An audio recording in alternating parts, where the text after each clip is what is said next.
So okay, so ito yung update natin sa ating fuliwang na 6 MOSFET. So kinakalibrate ko ngayon yung kanyang short protect. So pinalitan natin yung kanyang PWM. Ang original niyan ito. Itong nakalagay dito. And naglagay tayo ngayon ng panibagong PWM. So yung frequency nito nasa, or yung ginamit nating frequency sa kanya nasa 25 to 23 kHz. And then pinalitan na rin natin yung kanyang pulsator caps ng 4UF. So suggest sa akin ni Migo na palitan ng mas mababang capacitance para gumana yung kanyang short protect. So yung dati niya nasa 4.7 UF. And may mga load tayo dito or mga test halogen bulb na 2 kW tong dalawa ay 1000 watts tig isa at isang 500 watts. So bali adjust muna natin sa low. And yung mga modification natin yung sa version na to yung mga capacitor.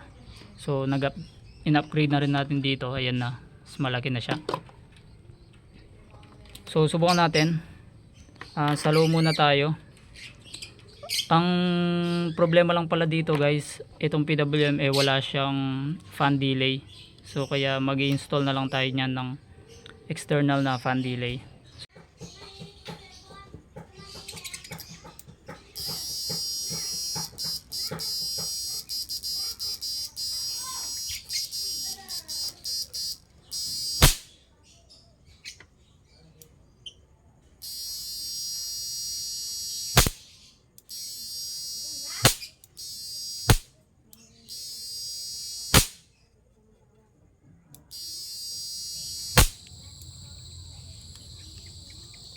And then guys, i-add natin tong 1000 watts. So titignan natin kung magpo-protect siya.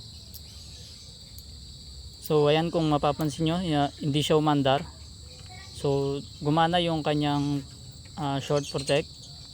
So yung limit lang na in-adjust ko dito ay 1500 watts.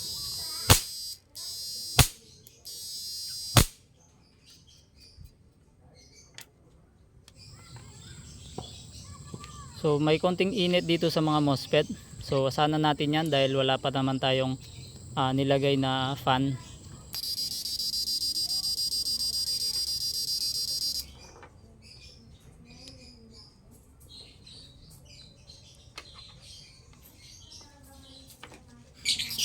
Then spark natin ulit.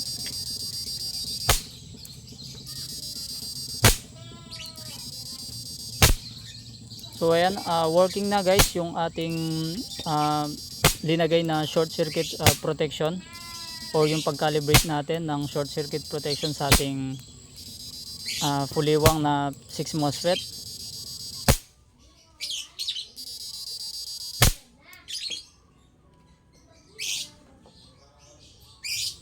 So pansinin nyo guys dito sa ating oscilloscope. So once na pinag-spark natin ay mawawala yung signal. Then guys, adjust natin sa kalahati.